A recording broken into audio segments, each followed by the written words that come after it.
Well, a battle on the water in a popular place for boaters in Virginia Beach. A controversy to place river cleaning reef balls is now getting a second look.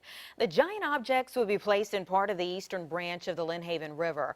It's good for the water and for marine life, but for boaters, it can be a nightmare. 10 on your side's Andy Fox has a look at the plan, the pushback, and some second thoughts about it.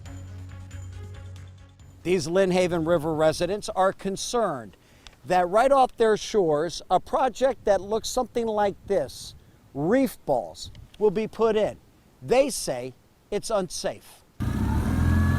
John Gorog has lived on the eastern branch of the Lynnhaven River 23 years. He's motoring in the middle of what could be 8 acres of 28,000 reef balls. Some places these reef balls are going to be exposed for sure.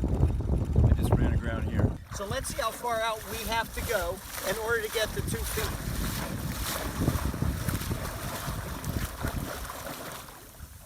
Still not there. We're there. Somebody's going to get hurt. Somebody's going to get killed.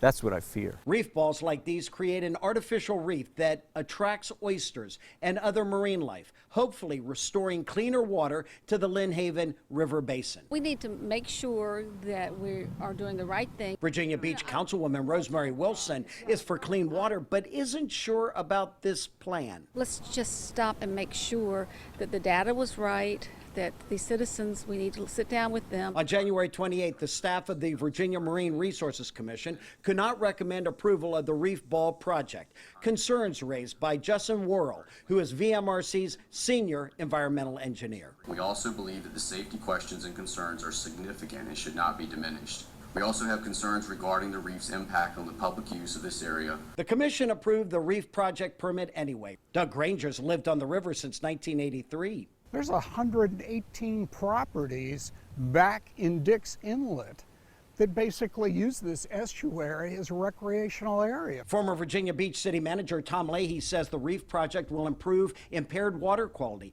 Oysters and other fish caught in the estuary could not be consumed, not even safe for swimming. The city has partnered with the Army Corps of Engineers. Spokesperson KIMBERLY KOELSCH. It is shallow, which is consistent with the rest of the Lynnhaven. KOELSCH says the shallow areas will not have the reef balls, and these signs will be put stating danger, oyster reef. The residents argue these signs will disturb the pristine beauty of the river. Well, it actually preserves their view shed. We're going to be protecting this property in perpetuity instead of actually selling it to aquaculture, where there would be oyster cages and other things and oystermen out there. State Senator Jen Kiggins represents this area in the General Assembly. I want to make sure that if we're going to do a project like this, we need to make sure that it's not in the waterways, it's not where the boat traffic is going. Rudy Middleton has lived on the river 20 years, says the reef balls will absolutely be right in the middle of the waterway. There will be an accident and a fatality. It's not if, it's just a matter of when. The prevailing attitude is it's a done deal. We're going to do it. But don't tell that to these residents. They say they'll fight until the end. In Virginia Beach, on the Lynnhaven River, Andy Fox, 10 on your side.